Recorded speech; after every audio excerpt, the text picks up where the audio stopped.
Pekala, hadi gelin zamanda bir yolculuğa çıkalım. Bugünkü konumuz dev imparatorlukların gölgesinde tam 5 asır. Dile kolay, ayakta kalmayı başaran bir hanedanlık. Zirkiller. Düşünsenize bir, bu gerçekten de bir ölüm kalım meselesi. Bir yanda Safeviler var, diğer yanda Osmanlılar. Ve siz tam ortada sıkışıp kalmışsınız. Hayatta kalmak için her türlü siyasi ve askeri hamleyi yapmak zorundasınız. Ama işte bu tehlikeli oyunda Zilki Hanedanlığı bir istisnaydı. Öyle böyle değil. Sadece hayatta kalmadılar ki bu bile başlı başına büyük bir başarı, aynı zamanda kendi özerk yapılarını koruyarak bölgede önemli bir güç haline geldiler. Peki ama nasıl? Nasıl başardılar bunu? Her şey efsanevi bir kurucuyla başlıyor. Bilirsiniz, her büyük hanedanlık gibi Zirkilerin de kökenleri böyle yarı efsanevi, karizmatik bir figüre dayanıyor, Şeyh Hasan Zerraki. İşte onun şahsiyeti her şeyin başlangıç noktası oldu diyebiliriz. Peki bu Zerraki ismi nereden geliyor?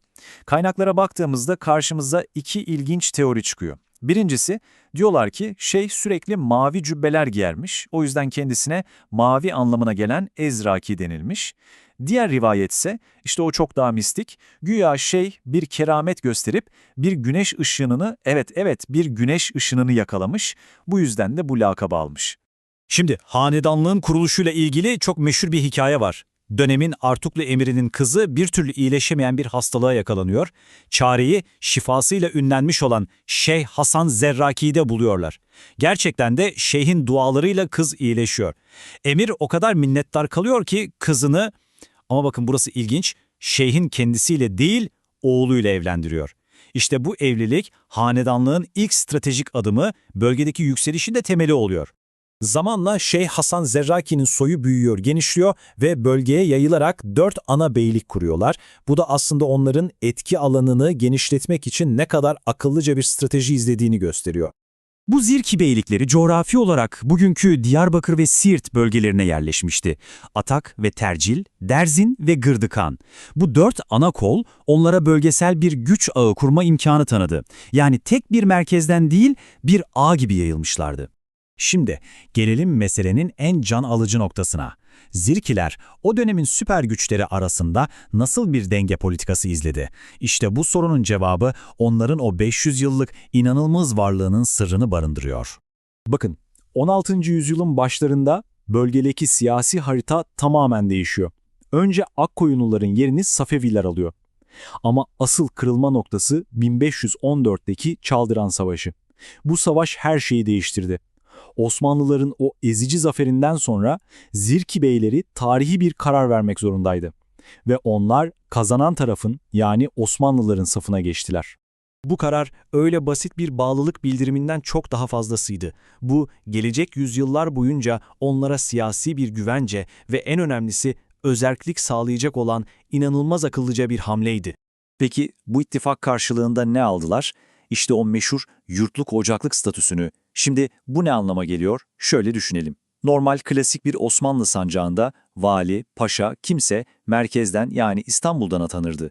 Ama Zirki toprakları öyle değildi. Onlar babadan oğula geçen bir miras gibi kendi aileleri tarafından yönetiliyordu.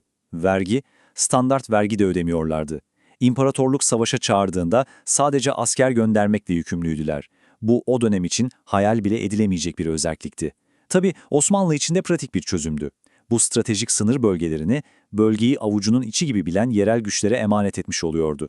Ama şunu da unutmayalım, bu statü onlara altın tepside sunulmadı. Bu hakkı hem Osmanlı'ya sadakatlerini kanıtlayarak hem de yeri geldiğinde inanılmaz bir kurnazlık sergileyerek korumak zorundaydılar. Şimdi size bunun en müthiş örneklerinden birini anlatacağım, dinleyin. Çaldıran Savaşı'ndan sonra Zirkiler, Safevilerin elindeki Atak Kalesi'ni geri almak istiyorlar. Ama nasıl? İşte burada devreye o meşhur Zirki zekası giriyor. Önce kaledeki Safevi komutanına gidip biz rakip aşiretten korkuyoruz, bize şu yıkık dökük yerde sığınma izni ver diyorlar. Onları küçümseyen Safeviler tamam ya ne olacak sizden deyip bu isteği kabul ediyor. Ama asıl plan bambaşka. Zifiri karanlık, soğuk bir kış gecesi Zirkiler halat merdivenlerle sessizce surlara tırmanıyor, nöbetçileri etkisiz hale getiriyor ve kaleyi tek bir damla kan bile dökmeden geri alıyorlar. Bu olay onların hem cesaretini hem de o muhteşem stratejik zekasını gözler önüne seriyor. Ama bilirsiniz, hiçbir düzen sonsuza kadar sürmez. 19. yüzyıla geldiğimizde Zirkilerin o sağlam sandığı siyasi denge temelinden sarsılmaya başladı. Artık oyunun kuralları değişiyordu. Neden mi? Çünkü Osmanlı İmparatorluğu modernleşmek ve ayakta kalabilmek için Tanzimat Fermanı gibi büyük reformlara girişmişti. Bu reformların temel hedeflerinden biri de neydi? İmparatorluk genelinde gücü merkezileştirmek. Yani Zirkeliler gibi özerk, yerel güç odaklarını ortadan kaldırmak. Peki sonuç ne oldu? Zirkiler için tam bir yıkım. Yüzyıllardır sahip oldukları o özel, yurtluk ocaklık statüsü bir kalemde silindi. Nesillerdir yönettikleri topraklar artık sıradan birer vilayete dönüştürüldü. Ve bu yeni düzene direnmeye kalkan beyler, aileleriyle birlikte imparatorluğun batısındaki Sivas, Edirne gibi şehirlere sürgün edildiler. Ve işte böylece 5 asırlık bir siyasi deha, kurnazlık ve hayatta kalma mücadelesiyle dolu Zirki beylerinin özerk yönetim dönemi tarihin sayfalarına karışmış oldu. Peki, Zirkilerin hikayesi bize ne anlatıyor? Aslında belki de en önemli ders şu.